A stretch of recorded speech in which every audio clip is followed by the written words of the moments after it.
Caras e caras, boa noite, bem-vindos a mais um Contestação Espírita. Se você está antenado nos acontecimentos que estão acontecendo nesse mundo que está 1000 por hora, não sai daí, a gente volta depois da vinheta, daqui a pouco, galera.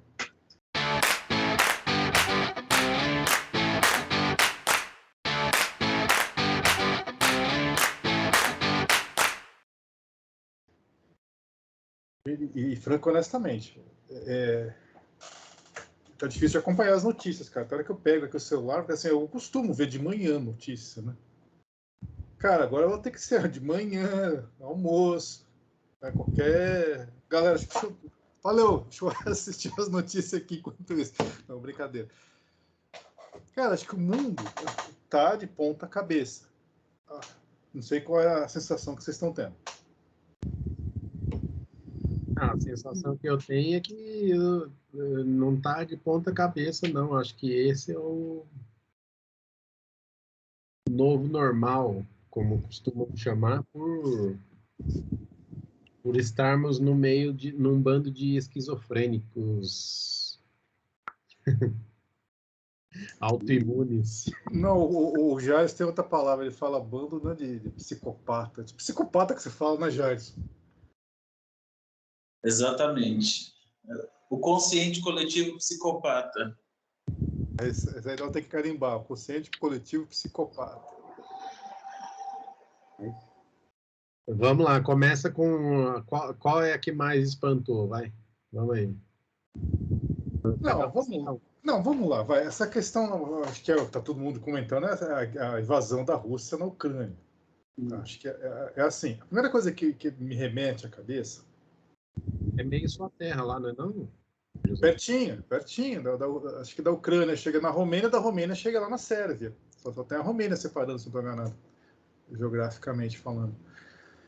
E já estamos chegando a quase 1 milhão de refugiados, se não estou enganado. O último número que eu vi estava beirando 800 mil, alguma coisa assim, 800 mil alto. Mas qual é o objetivo de liberar o civil? É para liberar a guerra sangrenta, macabra e sem lei? Então, é isso que eu vi a notícia hoje, que eles sentaram na mesa de negociação, né, os russos e os ucranianos. Não sei se, não lembro onde agora foi a negociação, não sei se foi na Belarus, mas enfim. Que também está longe de ser neutro, não é um local neutro, mas é algum local que seja, pelo menos. E eles liberaram um corredor humano para os civis, evacuação. Agora, vamos lá, onde estava falando. Isso me remete, mutatis mutandis, voltando lá, década de 60, final de 60, 70, a crise dos mísseis de Cuba. O Kennedy e o acho que era o Nikita Khrushchev, né, na época, não lembro agora. Que o bicho ali, acho que estavam ali coçando o dedo, aquela tampinha do botão vermelho já estava destampada, né? Já estava a canopla para fora. E eles assim, só coçando o dedo ali, né? Vamos ver se aperta ou não o botão. Não apertaram. Prova disso, nós estamos aqui conversando hoje. Agora, que o Putin é meio da pá virada, eu tenho minhas dúvidas. E aí eu vou trazer uma coisa para o espiritismo. Então, vamos lá, vai fazer a coisa para o espírita. Cara, assim, o que vai me irritar se a Cláudia tivesse aqui, ela ia falar a visão espírita da crise na Ucrânia Rússia. Cara, isso não existe. Não sei quanto a vocês. Eu, assim, qualquer coisa que vier desse tom, nesse naipe, eu falo, não rola, não cola. Não tem rola, justificativa, né? Não tem. Não tem explicação, não tem nexo. Quer dizer, a gente pode até tentar achar alguma aqui agora, mas é pura elucubração, pura especulação. Nada mais do que isso. Existe explicação do que está acontecendo, existe. E é muito mais complexo do que simplesmente falar o Putin é mau e a Ucrânia é heróica. Não é bem essa verdade. Tá? Não dá para reduzir a coisa a esse é bonzinho e esse é malvado. Não é assim que a coisa acontece. Tá? Não é dicotômico o negócio. Não é. Vai concordar com o caminho da guerra, não é isso. Não, vamos lá e vamos se matar, que é esse o caminho. Não é. Mas, ao mesmo tempo, existe toda uma conjuntura aí que envolve a OTAN, que, por sinal, eu parei para pensar esses dias em o questionamento que eu fiz é, para que serve a OTAN? Porque a OTAN foi criada para combater a ameaça soviética.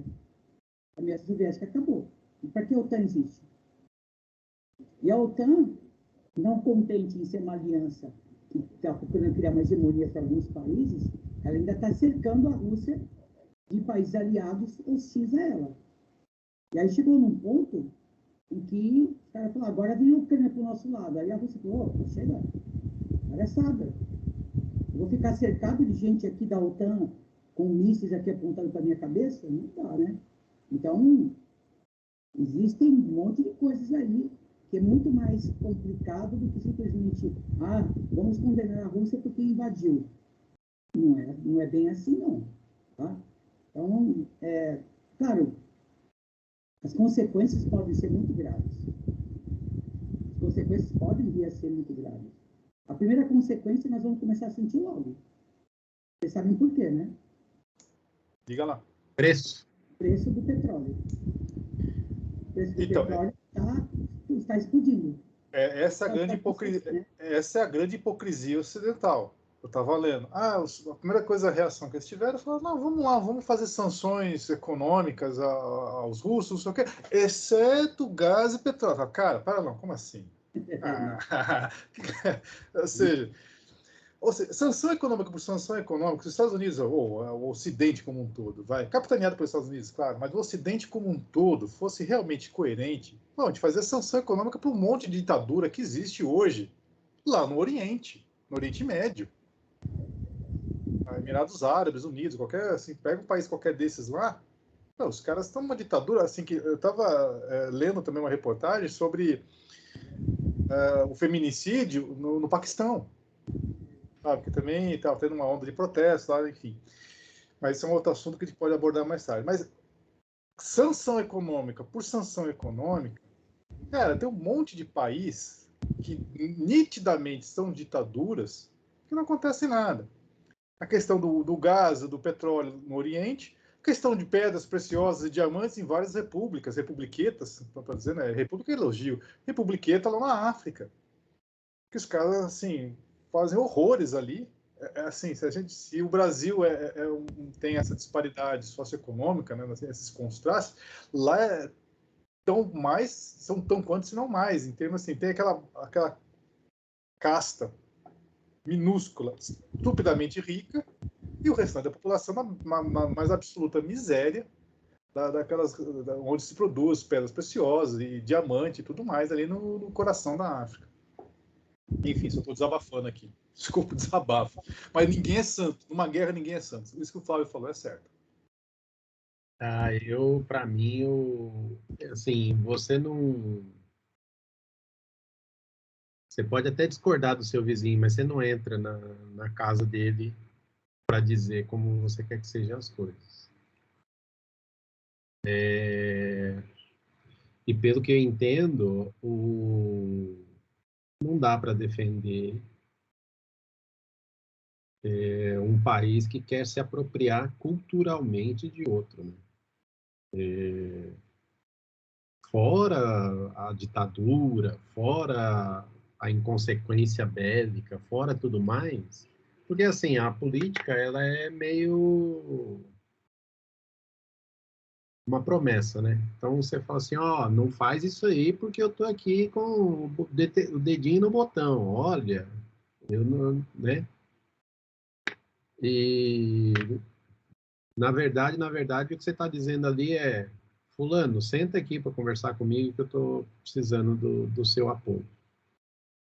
Porque a diplomacia é jogada de lado e os caras, no meu modo de ver, sem informação, sem cuidado, né? Acabam por falar, não, vou fazer do meu jeito e dane-se. Porque até a diplomacia tem um rito, tem um caminho, né? E os caras simplesmente jogam esse rito água abaixo. Sim, tem um protocolo. Só para fazer uma parte aqui, pergunta 542 do Livro dos Espíritos. Estando numa guerra, A justiça sempre de um dos lados, como pode haver espíritos que tomem o partido dos que se batem por uma causa injusta? Engraçado que, particularmente, minha opinião, existe um sofisma aqui. A justiça sempre de um dos lados. Eu acho que essa afirmação tanto quanto sofismática, mas enfim, não estou aqui para condenar ninguém, nem Kardec, sobretudo ele. Resposta do livro dos Espíritos, da espiritualidade. Bem sabeis haver espíritos que só se comprazem na discórdia e na destruição. Ou seja, tem espírito que realmente quer ver o circo pegar fogo. Ponto. Sabemos disso. Para esses, a guerra é a guerra. A justiça da causa pouco os preocupa. Ou seja... Para mim é a descrição ipsis literis do que está acontecendo agora. Sim. É a guerra per se. E diga-se passagem, tem toda uma indústria, né? Sim. Infelizmente. Que é pior. Então, né? Tem um país que está louco para essa guerra continuar por muito tempo, né? Porque ele sabe que vai lucrar com isso. Esse país não está na guerra, diretamente. Mas ele lucra sempre com todas as guerras. A gente sabe de que a gente está falando, né? É um país que se fez uma potência através da guerra, que tem uma indústria bélica potente, que lucra com a desgraça alheia, expondo ele mesmo invade outros países, né? Com justificativas, né? Porque sim, porque eu estou lutando pela democracia, por causa disso, por causa daquilo. Se julgam os heróis do mundo, né? Não é à toa que eles são os donos da Marvel e da DC, né? E estão aí, né? Estão aí posando de, oh meu Deus, como é que pode os russos invadirem a Ucrânia? Como se eles nunca tivessem invadido o Afeganistão, o Iraque, o Vietnã e mais trocentos lugares do mundo, né? Porque eles têm toda a moral do mundo para condenar os outros, né? Então, é muito legal da parte deles agora falar assim, não, que absurdo, onde já se viu um negócio desse? E por trás os caras vendendo armamento, né? Inclusive para a Síria, que ninguém fala da Síria mais, engraçado, né? A Síria está em guerra há quanto tempo? Com os russos de um lado e os Estados Unidos do outro. Alguém fala sobre isso? Ninguém.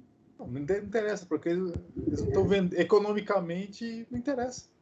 Sempre tem um viés econômico. A China que invadiu Taiwan no mesmo dia que invadiram a Ucrânia.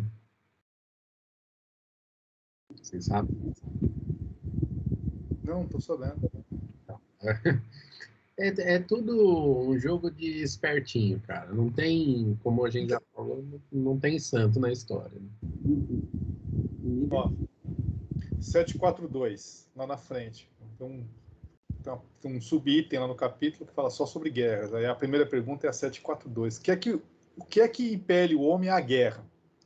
Resposta: predominância da natureza animal sobre a natureza espiritual e transbordamento das paixões. Então, é uma combinação, uma mistura explosiva de natureza animal com transbordamento das paixões. Que, no fundo, acho que acaba se fundindo a mesma coisa. No estado de barbaria, os povos, um só direito conhece, o do mais forte. Por isso é que, para tais povos, o da guerra é um estado normal. À medida que o homem progride, menos frequente se torna a guerra, porque ele lhe evita as causas, fazendo-a com humanidade quando se sente necessário. O Jairson quer dar o parecer jurídico. Sociopata, não, desculpa, Jairson. Só o jurídico, vamos lá. Padre.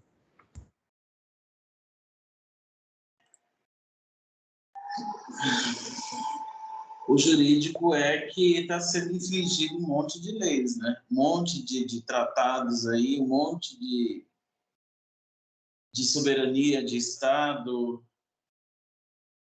né? Apesar que é o seguinte, o que eu sinto disso tudo é que é mais uma cortina de fumaça que está sendo criada aí para se acobertar o que está se passando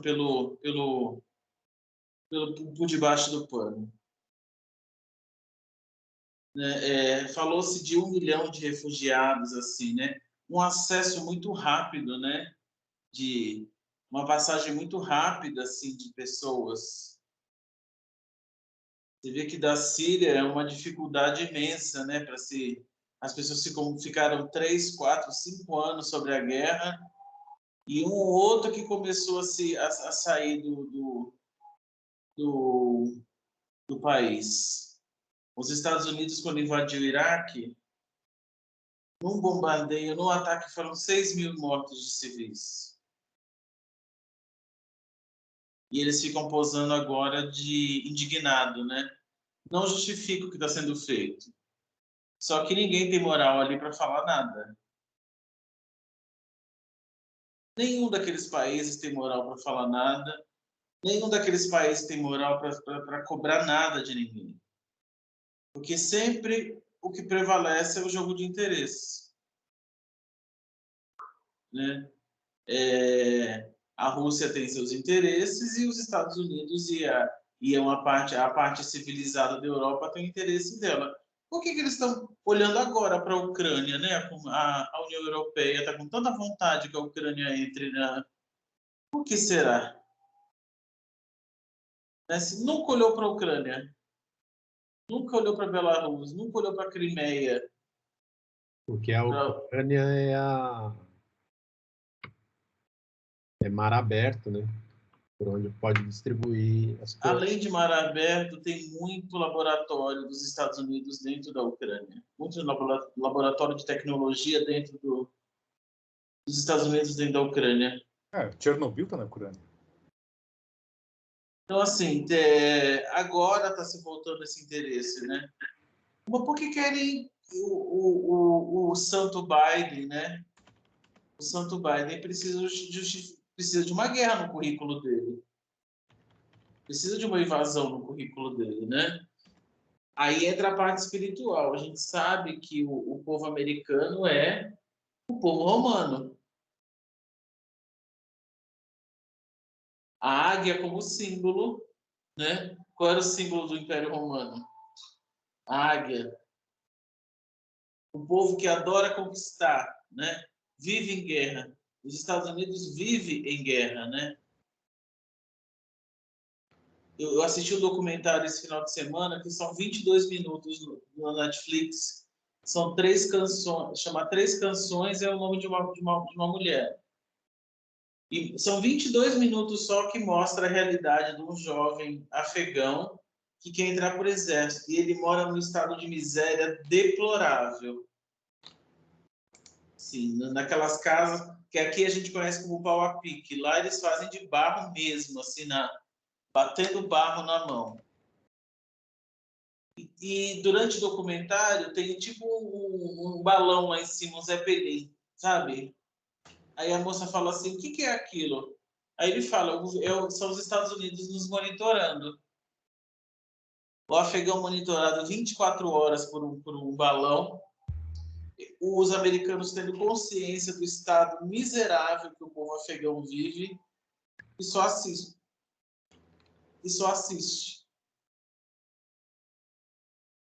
Sobre o presidente da Ucrânia, a gente tem notícias que quem o colocou no poder foi um chefe de milícia que era dono de um banco na Ucrânia e dono de uma televisão na Ucrânia. Eu não sei se vocês sabem da história que ele era um ator e ele fazia uma série, uma telenovela, uma série em que o personagem que ele fazia se elege presidente da Ucrânia. Que interessante. E o último capítulo da série foi no dia do dia da eleição dele como presidente. Tanto que ele fazia stand-up, ele tinha um grupo de stand-up. Né? E um dia, nessa semana eu estava assistindo a Globo News e a Globo está carregando na questão de botar ele como herói, né? Eles ficam encaminhando ele como herói. Aí eles estavam conversando ao vivo com uma professora ucraniana que falava português e estava em Kiev. Aí eles perguntaram assim para ela, o que você acha desse presidente? Eu não gosto. Não concordo com nada que ele faz. Eles não tiveram como cortar, né? que estava ao vivo. Eles não tiveram... Eles ficaram numa saia justa tão grande. Aí ela falou o seguinte, agora o que ele está fazendo, ele está sendo movido pelo povo. O escudo dele é o povo. E olha que inteligente a Rússia, de abrir esse corredor humano e esvaziar o quê? A força dele. Uhum. E a força dele é o povo. Olha como a Rússia como o Putin é muito inteligente. Ele vai agradar a opinião pública, porque ele vai falar, vamos abrir um corredor humanitário, vai esvaziar toda a força, vai minar toda a força do Zelensky, né? Toda a força do Zelensky, porque quem está dando força para ele é o povo. O escudo dele é o povo. Porque o outro lá não botou para lascar ainda por causa do povo, que é de maioria de descendência russa. Né? Tem muitos ucranianos que têm essa descendência na Rússia.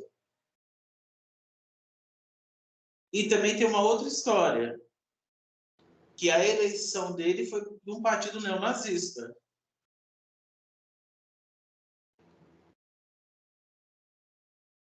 E a gente sabe que a Polônia também está nessa questão. O neonazismo é muito forte, o governo polonês é totalmente voltado para o neonazismo, tanto que a gente está tendo notícia descaradamente de que os imigrantes, os africanos, os árabes, os indianos, ninguém passa. Quem está passando é o ucraniano. E olha que interessante, né? Eles não escondem mais isso. Né? É uma coisa aberta, escancarada. Então, o que a gente está assistindo é a fome com a vontade de comer.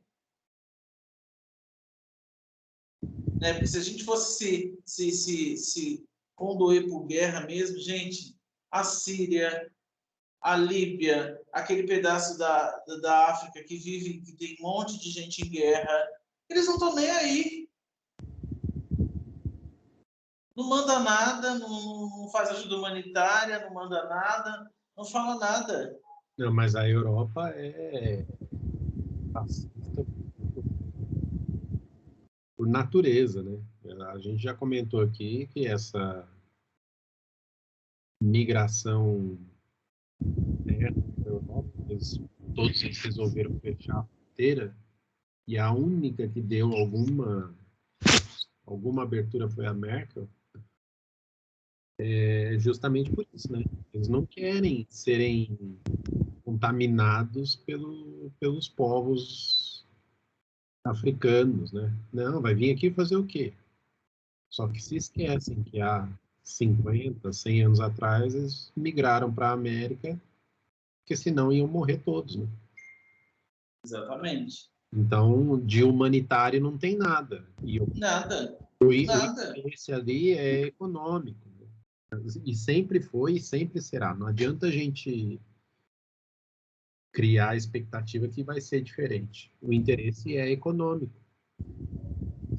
É o acerola e o laranjinha explicando que você vai lá no morro, aí o que você faz? Você rouba a droga deles e já deixa armada para matar todo mundo, porque daí você domina o morro. A explicação é essa daí, né? Não tem outra. Gente, A consequência espiritual disso é o karma eterno, no meu modo de ver, porque você não no meu modo de ver, né? Ganhar um tanque tem o mesmo peso de uma caneta. Gente, esse cara, esse presidente da Ucrânia, ele é um doido. Esse cara entrou lá. Eu considero ele o Bolsonaro dos ucranianos. Ele é um maluco. Tá? Eu acho que ele é o Danilo Gentili dos ucranianos, não é nem o Bolsonaro. Não está mais pro Collor, pro Collor dos ucranianos. O que ele fez? Ele chegou lá E aí o Biden chegou para ele e falou, meu, vem para o nosso lado aqui, ó, né? Vem fazer parte da OTAN, vem ficar com os mocinhos, né? Seja um cara legal, você já tem uma inclinação para isso, vamos lá, né? E aí jogou a isca. E o cara foi. Só que a Ucrânia tinha tratados com a Rússia sobre isso. Existia uma conversa prévia ali das coisas que eles não poderiam fazer. Era um acordo mútuo. E aí ele quebrou o tratado com a Rússia. Ele falou, não, agora eu vou ficar com os caras legais lá da OTAN, que eles são bacanas, entendeu? Eu vou estar do lado deles e vou estar contra você. Porque é bem isso. E aí o Russo falou, peraí, não vou aceitar. Não vou aceitar. Não, mas a OTAN não invade nenhum país, né? Aí que tá. Entende? É interesse, cara. Assim, Com certeza é interesse. Mas esse ataque no Iraque que matou 6.000, a OTAN estava junto com os Estados Unidos. Estão lá, dando apoio, suporte. Termina aí, desculpa. Então, assim, sabe o que acontece? Aí o cara pegou e mexeu com um negócio que não poderia mexer. E aí causou a reação. Eu acho que a Rússia está fazendo a coisa de caso muito bem pensado. Sabe por quê? Porque eles tinham consciência do tamanho dos embargos que eles iam levar na orelha. Eles sabiam que a Europa e os Estados Unidos iam ferrar com eles economicamente. Tanto é que eles querem resolver essa crise o mais rápido possível, preferência chutando a bunda do presidente da Ucrânia, e os Estados Unidos têm interesse contrário, que a guerra dure o maior tempo possível, porque aí ele vai minar cada vez mais a Rússia economicamente. Então, virou agora um cabinho de guerra, né? Os Estados Unidos querem que a guerra continue, para cada vez mais as sanções irem detonando com a Rússia, e os russos querem acabar logo para resolver logo o problema. Então, estamos nesse pé aí. Entendeu? Então, assim, e não podemos esquecer que tem um fiel da balança aí, que pode pender para qualquer lado, que é a China. E até agora está na dela. Ninguém sabe para que lado ela vai. A China acho já que é sabido vai pra ser que lado ela vai. decisiva nessa história. Não tenho dúvida também, concordo com o Flávio. A China vai ter. Ela está só na espreita, só está acompanhando, tentando. Até que ela se absteve de votar a resolução da ONU. Ela se absteve. Que em si é um crime. Junto com Cuba e Venezuela, que também se abstiveram. Acho que Venezuela sequer votou, se não estou enganado. O Brasil também não. Não, o Brasil votou a favor. Mas é mais empurrado, né? Porque foi empurrado, com a faca no pescoço, mas votou. Porque o Bonitão percebeu que ele estava apoiando a ditadura aqui da América, né? Ele fala tão mal, né? Não, mas ele, assim... Uma vez eu conversei com uma pessoa, eu falei assim, esse cara é mal assessorado. Ele falou, não, eu discordo, não é que ele é mal assessorado, ele até é bem assessorado, ele só não escuta ninguém. Ele só escuta a si mesmo, quando muitos filhos. No que eu acho que eu concordo, porque o cara, assim, é impressionante. Mas vamos lá. Eu concordo com o Flávio. Eu acho assim, a China vai ter um papel decisivo nesse impasse. Porque agora, o que aconteceu na visão do Putin? Não sou o Putin, mas só especulando. Chegou num ponto que ele fala, agora eu vou ter que me mexer. Ele acha que ele deve ter assim, se segurado ao máximo e falar assim, e deve ter feito uma mega análise de custo-benefício. Bom, e aí? Quais são os prós e os contras da omissão e da invasão? Pôs na ponta do papel e falou, beleza, tomou a decisão. Disso eu tenho certeza. Não foi nada ao acaso, foi tudo caso pensado, mas assim, numa análise de custo-benefício. Não sei se o que é o menos pior ou o que vai ser melhor na ocasião. Aí é questionável.